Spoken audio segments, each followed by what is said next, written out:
Well, hello there, welcome to LiveProg. I am your host Marcel Haster and welcome to a different video, something I've never done before on the channel, but I was inspired to do this by 3 other prog tubers.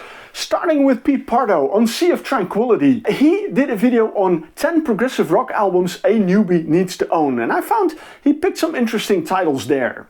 Secondly, I saw a video from the Prog Corner, Scott Lade, who did a video 10 essential prog albums. And again, he picked 10 interesting albums, quite different from what Pete Pardo picked. Now, Scott on the Prog Corner said that he was inspired for his video by Andy Edwards, who did a video 10 perfect prog albums ranked. And I thought, okay, I have never done something like that. I figured I want to try my hand on that. So I decided, you know what, I'm going to do something like that, but in a bit of a different twist on it. So I have here 10 Neoprog albums randomly picked that are totally optional. Hi, this is Nick Barrett from Pendragon and you are listening to LiveProg. No, you are watching LiveProg.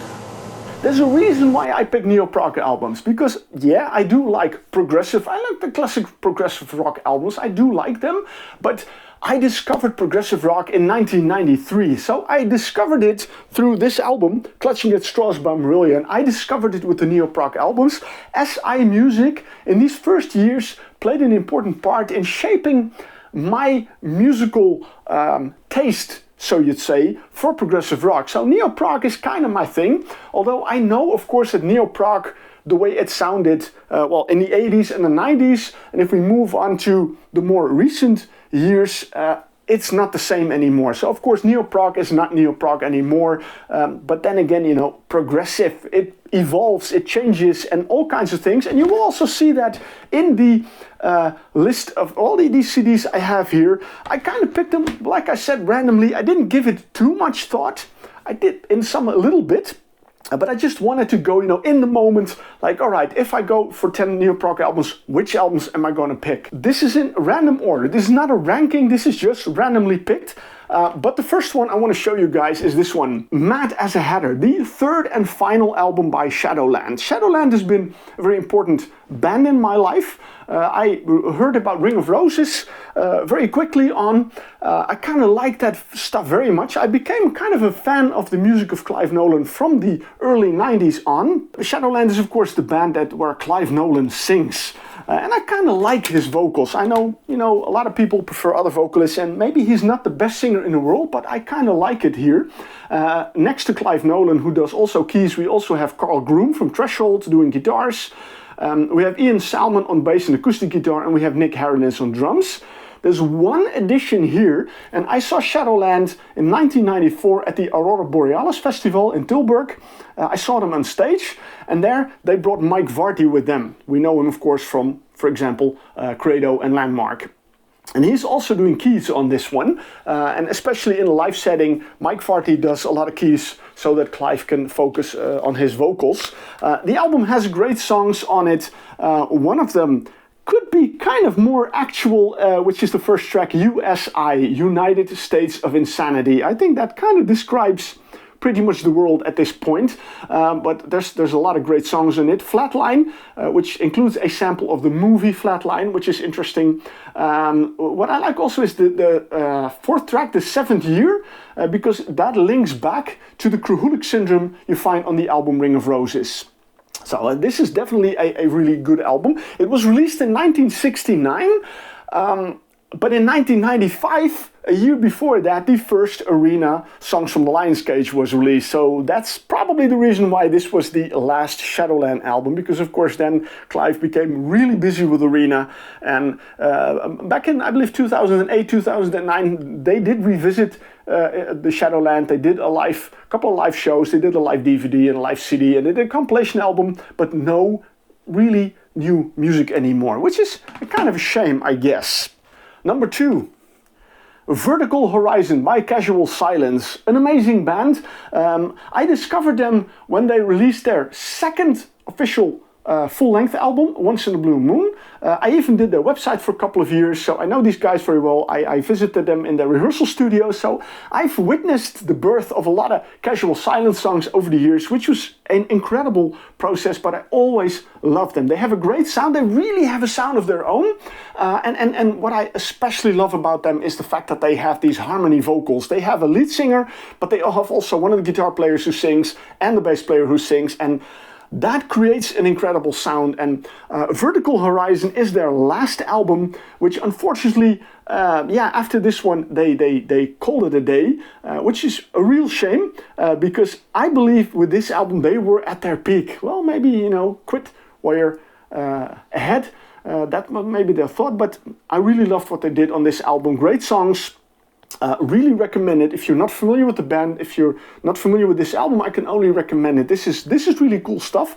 I would say this is maybe not even optional. This is actually, I think, an album you should get. Like I said, Neoprog changed over the years, and if I think of the Neoprog like the Marillion sound in the 80s, and you compare it to The Last Man in Space by Cosmograph, then you would say, okay, that these things do not look, well, they don't sound like each other in any way. This is completely different. The Last Man in Space, I picked up on Cosmograph when I was doing the reviews on LiveProg. This was actually my 200th LiveProg review. This is a very special album to me because the sound that Robin Armstrong created on this album is like you really feel that you are in space. The music is kind of, I would say, a bit melancholic. It's a bit of a story that would, if you listen to it and you close your eyes, you kind of vision yourself being in a space station, up miles above the Earth and in this confined space. And yeah, that's the feeling that this album brings. And I gotta say, it is still one of my favorite albums. Very beautiful. And like I said, completely different than the traditional Neoprog sound, but still, for me, this is kind of the Neoprog, but then moved on, a couple of decades later. This is an incredible album. If you're not familiar with this one, again, check it out. It is really good. Music and Neoprog, progressive rock in that case, even if you limit it to a genre, then it's already difficult, but it's being like in an ice cream shop where you have all these flavors that you want to choose from, and you can't choose, you want to have them all. That's the same I have, and we have another flavor of, like I said, I'm just going to call it Neoprog, even though it might not actually be Neoprog again. Unitopia Artificial. This is an amazing album again from the Australian prog band Unitopia.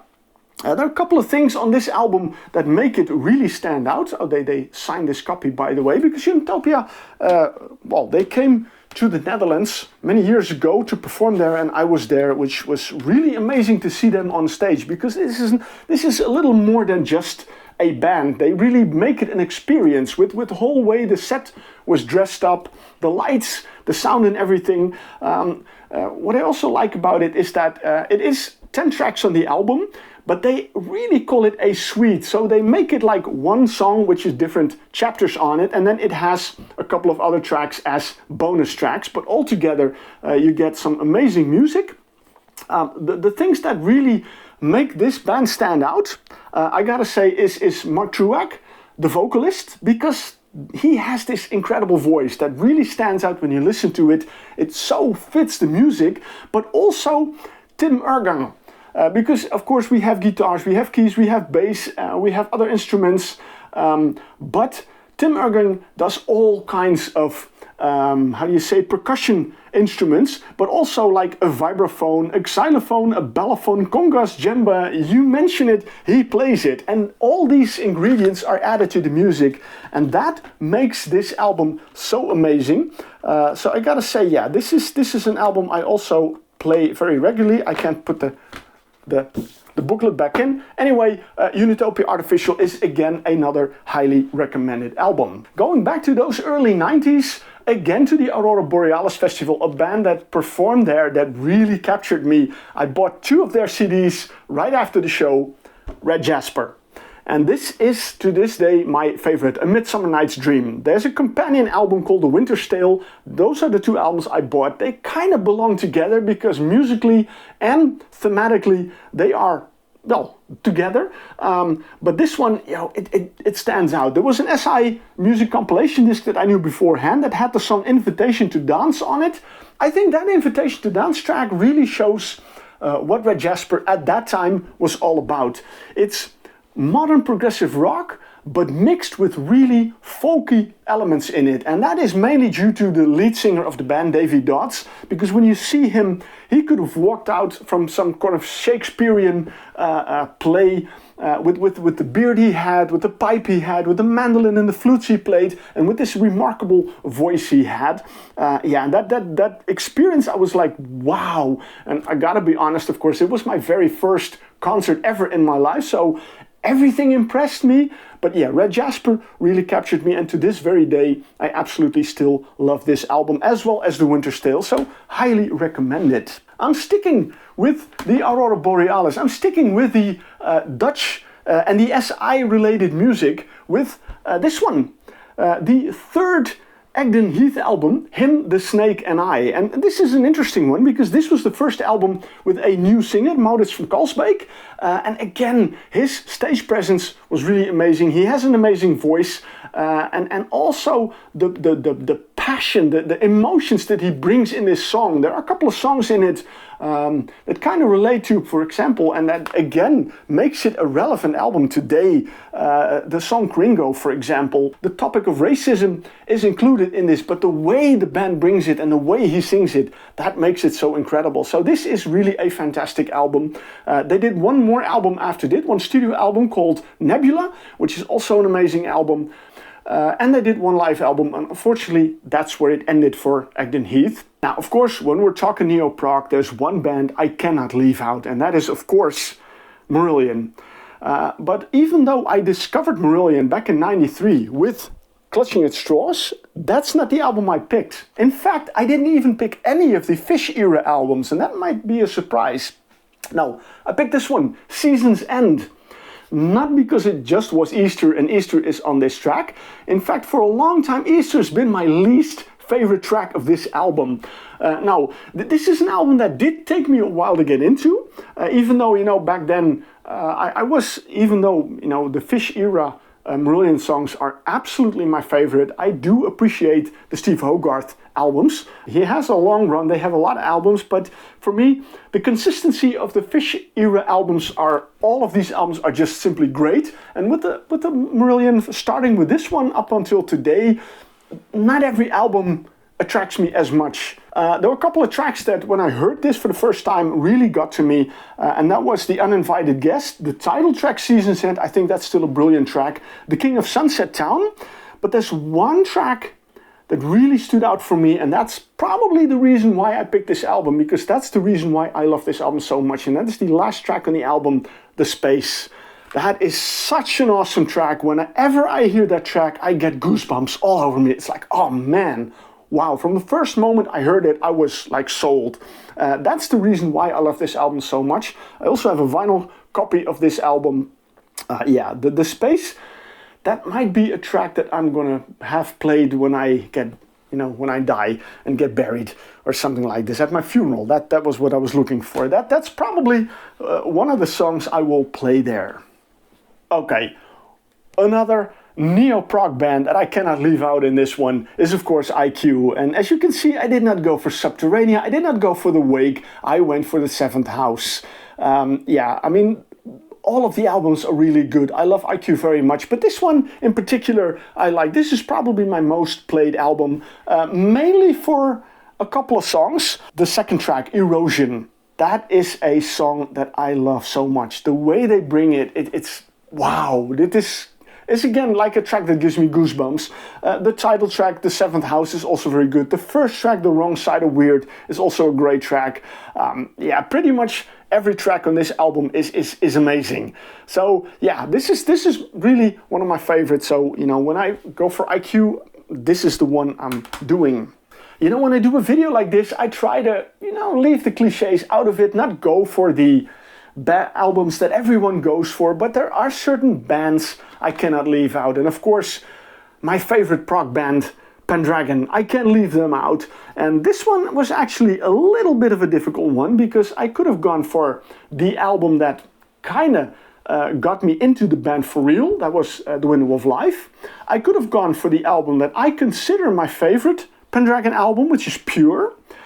But I went for this one, because this one is like, you had that period from a couple of albums. You had The World, you had The Window of Life, you had the Masquerade Overture, and then you had this one. And all these albums are kind of linked together. They got the same kind of artwork, they got the same kind of sound on it. There was criticism on the band back then that, you know, every album sounds the same. I disagree with that. I think they really sound different, even though the general sound of the band, when you listen to a couple of seconds from a song, you know, hey man, this is Pendragon, regardless of any of these 4 albums. But with this album, they really brought their A game. This is for me, together with Pure, probably my absolute favorite Pendragon album. And yeah, the songs on this one are so fantastic. Interestingly, after this album, they really changed their sound. They kind of listened to, I think, the fans or the people were saying, you know, you guys sound the same every album, so they did something completely different and they released Believe, which is a totally different sounding Pendragon album. And I gotta say, that is an album that really took me a long time to get into. The interesting part is when they band did that, fans started to complain, hey man, you guys sound nothing like you did before.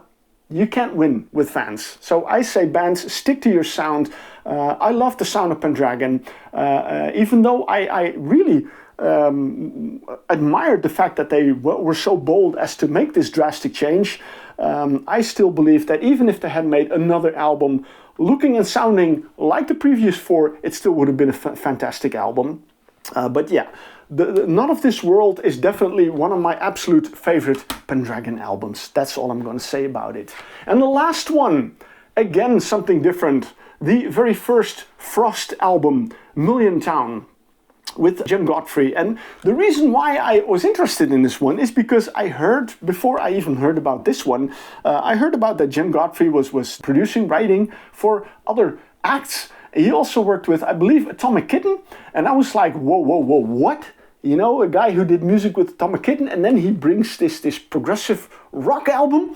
It's like, I gotta hear that. And when I was listening to that, and this is not the easiest album to get into, this really takes some time. This is not as accessible as I think as the rest of the albums I showed you. But I gotta say, I was captured by it. And especially, I have to be honest, especially the title track, Million Town, 30 minutes. But the first part of that track, the intro, where you have this kind of spoken voice that talks about angels and describes some things, how angels have been used, and then asks the question, would you really want to, you know, meet an angel? That part, that kind of capture, and then the music comes in. But that 30-minute track brings so much to it. That alone is worth this album, but the other tracks are just as good. Yeah, with John Mitchell amongst others, and John Jowett on guitars and bass. But yeah, this is a phenomenal album, definitely. So yeah, pretty much, like I said, it are 10 albums. I randomly picked them. I say they're optional, but I think most people will have these in their collection. I'm curious, is there any album in this list that you don't have in your collection and are interested in getting now? Or is there a reason why you don't have that album in your collection? Let me know in the comments. I'm really curious to it. And of course, I'm curious, what do you think of my picks? Do you agree with them? Do you think I should have picked other albums? Maybe less obvious albums even. Let me know. I mean, this is just something I picked from my collection. So, that's it for this video. I hope you enjoyed it. Next up, there's going to be another album review video of an amazing and a really amazing Dutch band. Is it a band? Is it a project? I'll tell you more in the next video. So stay tuned and watch that. And for now, thank you for watching. Keep on enjoying good music. Until the next video.